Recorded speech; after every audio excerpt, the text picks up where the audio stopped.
So hey guys মোৰ এই নতুন ভিডিঅ'টো যদি ভাল লাগে লাইক কৰিব। মানে আজি ব্লগ হ'ব। ব্লগটো মানে এনেকুৱা ব্লগ একদম ভাল ভাল আপোনালোকে ধান দেখাম, মানে ধানৰ পথাৰ দেখাম।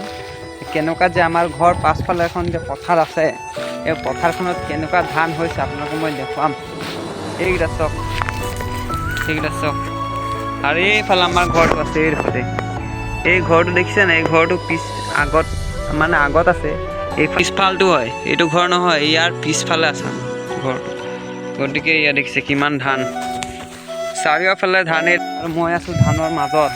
এইয়া দেখিছে কিমান ধান, দেখিয়ে ভাল লাগিছে, আহিয়ে ভাল লাগিছে প্ৰায়। ইমান মজা লাগিছে, ক'ত সোমাই আছোঁ নিচিনা লাগিছে। ইয়াত সঁচাকৈ চিনেমা শ্বুটিং, ভিডিঅ'ছ, গানৰ এলবাম বনাবলৈ মজা আছে কিন্তু দেই, একদম আল্টিমেট লাগিব কিন্তু দেই। ইয়াত কিমান ধানৰ খেতি হৈছে দেখিছে, বহুত ধুনীয়া লাগিছে। এইডোখৰত ভাটা আছে, ভাটাটো এতিয়া বন্ধ আছে। এইকেইটা দেখিছে ধান,